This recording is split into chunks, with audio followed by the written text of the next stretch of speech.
I've been using this Kaiweets thermal camera for a month, so it's time to bring you a review. Let's get right into it.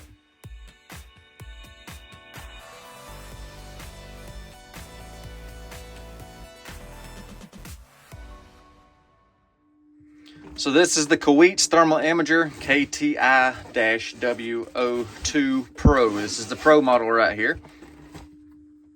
As you can see, it comes with a nice carrying case. Stows your power adapter right there. You can stow your charging USB cord right here in the little pouch, and a nice little place for the camera. It is molded to fit the camera nice and tight. Helps with impact protection, things like that. Here's a thermal imaging camera. You can see the nice screen right there. You got a little trigger right here. You can take pictures and things with it, record video. It's got a little tripod mount, thread on the bottom, a little carrying strap. Fairly decent overall. So there's some detractors to this camera. I'll talk about them through the video, but right off the bat, at the beginning, I'll tell you the manual it just sucks. The manual is not very good. It doesn't tell you how to use a lot of the features on this little camera right here. So be aware of that. It's kind of more you're going to learn by intuition with this unit right here. And that may be on purpose, so you have to visit their website. Maybe that's the plan, so you can see their other stuff when you visit, Kaiweets.com or whatever, to go try to find more information on the camera. But let's turn the camera on and show you what I've got set up in it, how I've got it configured. So here's the power button right here. So hold that for a couple of seconds, let off, the camera will power up. Right there, you see the screen coming up. Give it a second. Okay, now the screen is live. So you can see there's a set of crosshairs right there. You can line up on stuff. You can turn on a laser pointer for your temperature, and it's got a little flashlight right there, so it's illuminating an area when you pull the trigger to take a picture. See, like that at night. That's how I've been using it mostly, is at night. So let me show you that again from a different angle.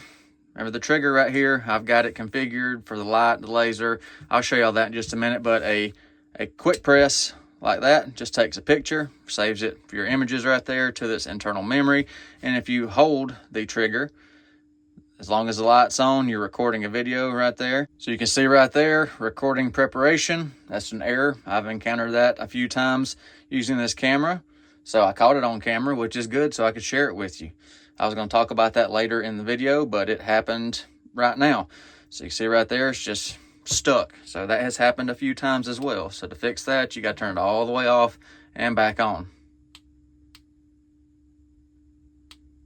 And then back on, it'll clear it back out. So luckily we caught that on camera, so I didn't have to just explain it to you. So powered back up. See if I can get to work this time without glitching. So hold it right there, recording a video.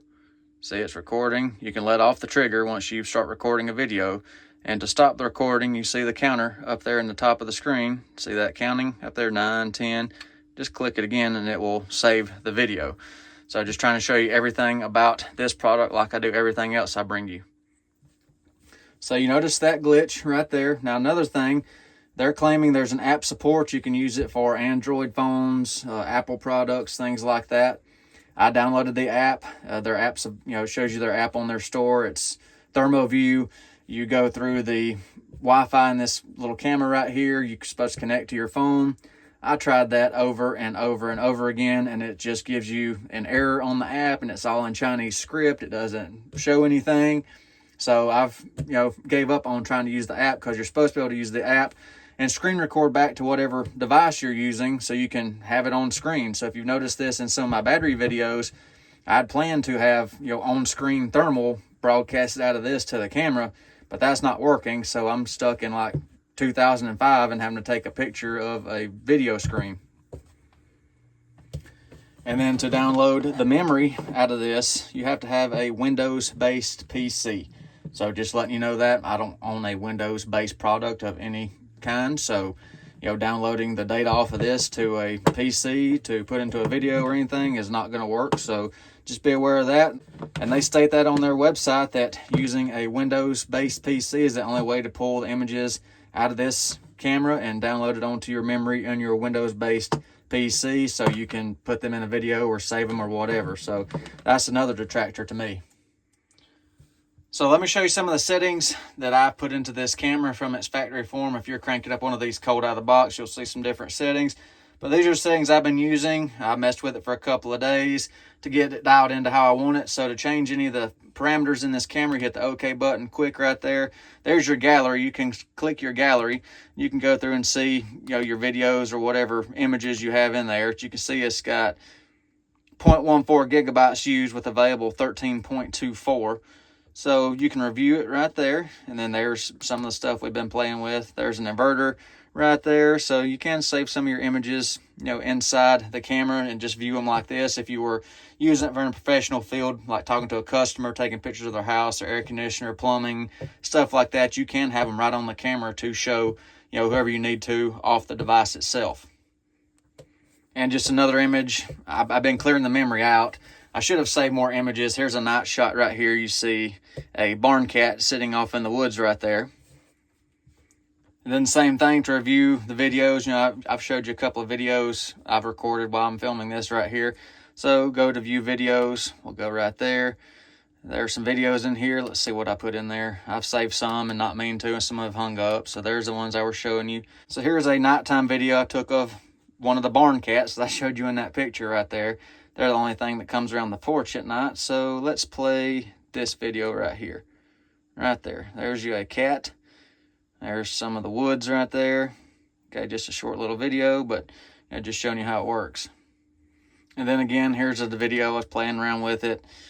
Just a video with the woods right here. Just kind of showing you, the heat from the trees left over from the day, just things like that. Just little short clips, getting used to it when I first had the camera. And to back up from whatever menu you're in, you just come right here, because see, this has a return button right here, just a quick press. So right here, super resolution mode, I have that enabled. It does clear up the image, makes it a little bit more crisp. I've got the temp range on the auto shift. I've got the emissivity set at the factory of 0.95. I did change the color palette to red hot, blue cold. That works pretty good looking at things at night, and that's how I've been using it. More often than not, getting used to it is just looking out through the woods. It will identify skunks, possums, things like that at 50, 60, 70 yards. You do see a heat signature. If you look up into a tree, you can see flying squirrels, things like that at night. So that's pretty cool. And I've got the center point on. That's the little crosshairs you see in the center of the image I showed you a second ago. Temp units from Celsius to Fahrenheit. And then the ROI measure, I've got that enabled right there. Temp alarm is turned off. And then scrolling back on down through the menu, most of these settings are factory as far as I remember now, but I just changed everything from meters to yards and from Celsius to Fahrenheit, things like that. And then the brightness right there on medium. Medium's pretty good for all applications except bright daylight. You can change that to high or low if you're using it at nighttime looking for critters in your yard or whatever. Low works pretty good, but I'm going to put it back to medium for filming. That seems to be, the best mix right there. I got the laser enabled right there. And then the floodlight, which is the little light, the flashlight you saw when I was recording the video, I got that turned on. It just depends on what I'm doing. I'll turn that on or off.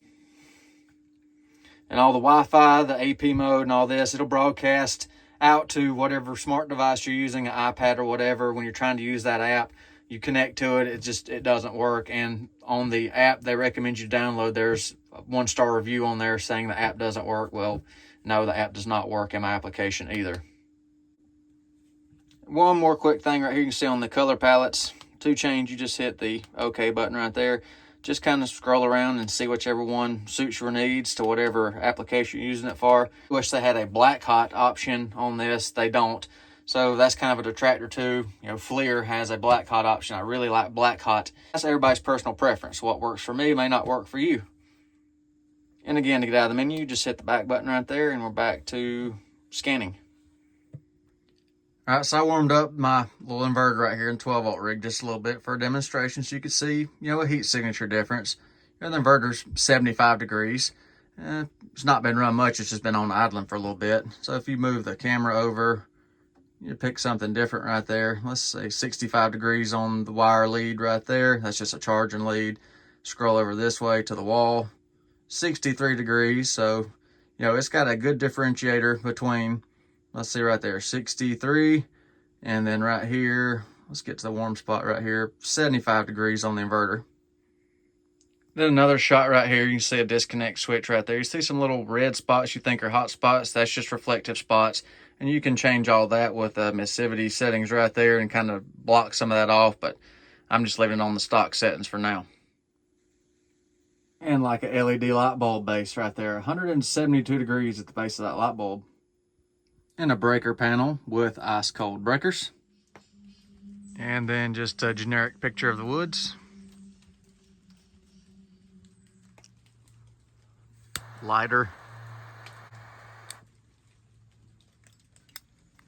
See the spot right there? That's a squirrel. He's up there on that tree limb right there. See the squirrel right there?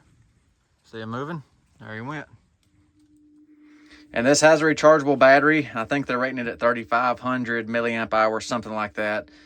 16 hours runtime is what they're claiming. I've not had any issues with battery capacity on it. I charge it after I use it. So keep the battery topped off, but you can play with it for 2 or 3 hours at night messing around with it. And you know, the battery doesn't drain down but just a little bit. So I'm fine with the battery life on it. It seems to be adequate. And with most thermal imagers, you hear that clicking. That's it recalibrating, you know, the microbolometer in it. So you'll have some clicking. Be aware of that. That's normal, par for the course from what I've experienced. So overall, what do I think about this thermal imaging camera from Kaiweets? Well, first off, we got to consider the price on the camera. It's $399.99. They have a coupon usually on their website. They're going to give me a coupon to share with you. I don't earn anything from the company. You know, they gave me the camera. And the reason I agreed to it is I could use this camera for battery reviews to be more helpful in showing off different components, finding heat signatures in inverters, batteries, things like that. It's the only reason I agreed to this. Now, it's got some glitches. It's got some flaws. Hopefully, I've demonstrated some of those flaws. And for the price, you wouldn't think there would be any flaws. I think they need to fix some of those issues that I showed in this video. Then it'd probably be worth it. Until they correct those issues, I don't know if it's the best value out there or not. As far as the graphics, the detection, things like that, yeah, I think that's pretty good. But with the bugs in it, they need to work on that a little bit. Are there better values out there? I've not compared any of the other cheap thermal imagers out there. I would call this one the budget class category. There's several different manufacturers of these now. There's similar features between this one and other ones. You know, that's about the best I got for you, really. You know, $300 and change. You know, could it work for you? I don't know. You have to be the judge of that for yourself. Let me know what you think about it. Hope you enjoyed the video today. As always, thank you for watching. Y'all take care. Be safe. I'll see you on the next one.